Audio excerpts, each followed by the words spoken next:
طہارت کے مسائل۔ جماع کے بعد غسل کرنا فرض ہے۔ حضرت ابو ہریرہ رضی اللہ عنہ فرماتے ہیں رسول اللہ صلی اللہ علیہ وسلم نے فرمایا جب کوئی آدمی اپنی عورت سے جماع کرے تو اس پر غسل فرض ہو جاتا ہے۔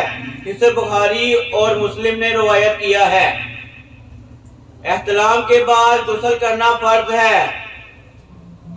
غسل جنابت کا مصنون طریقہ یہ ہے کہ حضرت عائشہ رضی اللہ عنہا سے روایت ہے کہ جب رسول اللہ صلی اللہ علیہ وسلم غسل جنابت فرماتے تو پہلے اپنے دونوں ہاتھوں کو دھوتے، پھر دائیں ہاتھ سے بائیں ہاتھ پر پانی ڈال کر شرمگاہ دھوتے، پھر نماز کی طرح کا وضو کرتے۔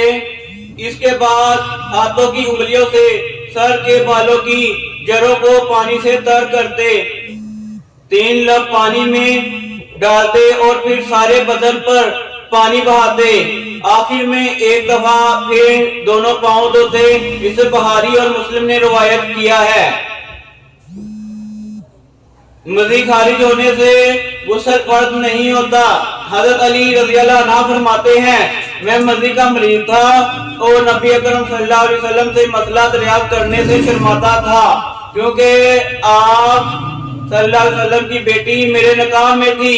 چنانچہ میں نے حضرت مقداد رضی اللہ عنہ سے کہا کہ وہ نبی اکرم صلی اللہ علیہ وسلم سے مسئلہ دریافت کرے۔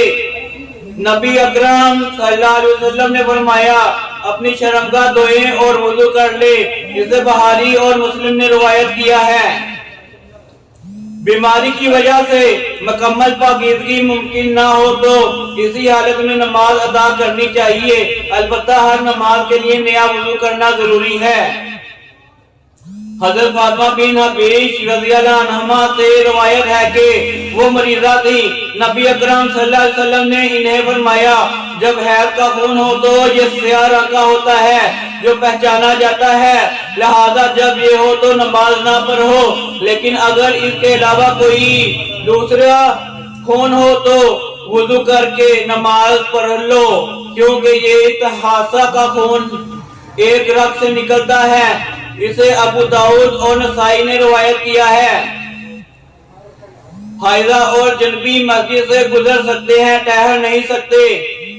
حضرت عائشہ رضی اللہ عنہا سے روایت ہے کہ رسول اللہ صلی اللہ علیہ وسلم نے مسجد میں جائے نماز لانے کا حکم دیا۔ میں نے عرض کیا میں تو حالت حیض میں ہوں۔ آپ صلی اللہ علیہ وسلم نے فرمایا حیض تیرے ہاتھ میں نہیں۔ اسے مسلم نے روایت کیا ہے۔ حضرت جابر رضی اللہ عنہ فرماتے ہیں کہ ہم حالت جنابت میں مسجد سے گزر جایا کرتے تھے۔ اسے سعید بن منصور نے روایت کیا ہے۔ رفع حاجت کے لیے پردے کا اہتمام کرنا چاہیے۔ حضرت انس رضی اللہ عنہ فرماتے ہیں کہ نبی اکرم صلی اللہ علیہ وسلم رفع حاجت کے لیے بیٹھنے لگتے تو زمین کے قریب پہنچ کر کپڑا اٹھاتے تاکہ بے پردگی نہ ہو۔ اسے ترمذی، ابو داؤد اور دارمی نے روایت کیا ہے۔ حضرت جابر رضی اللہ عنہ فرماتے ہیں کہ نبی اکرم صلی اللہ علیہ وسلم جب رفع حاجت کا ارادہ فرماتے تو بستی سے اتنی دور نکل جاتے کہ کوئی بھی آپ صلی اللہ علیہ وسلم کو دیکھ نہ پاتا۔ اسے ابو داؤد نے روایت کیا ہے۔ پیشاب سے احتیاط نہ کرنا عذاب قبر کا باعث ہے۔ حضرت عبداللہ بن عباس رضی اللہ عنہ کہتے ہیں رسول اللہ صلی اللہ علیہ وسلم نے فرمایا قبر میں زیادہ تر عذاب پیشاب کی وجہ سے ہوتا ہے، لہذا اس سے بچو۔ اسے بزار، طبرانی، حاکم اور دارقطنی نے روایت کیا ہے۔ دائیں ہاتھ سے استنجا کرنا منع ہے۔ حضرت ابو قتادہ کہتے ہیں رسول اللہ صلی اللہ علیہ وسلم نے فرمایا کوئی آدمی پیشاب کرتے ہوئے اپنی شرمگاہ کو دایاں ہاتھ نہ لگائے، نہ ہی دائیں ہاتھ سے استنجا کرے اور نہ ہی کوئی چیز پیتے وقت برتن میں سانس لے۔ اسے مسلم نے روایت کیا ہے۔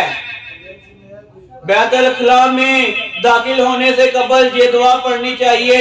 حضرت انس بن مالک رضی اللہ عنہ کہتے ہیں کہ رسول اللہ صلی اللہ علیہ وسلم جب بیت الخلاء میں داخل ہونے کا ارادہ فرماتے تو یہ دعا پڑھتے، الہی میں خبیث جنوں اور خبیث جنیوں سے تیری پناہ مانگتا ہوں۔ اسے بخاری اور مسلم نے روایت کیا ہے۔ بیت الخلاء سے باہر آنے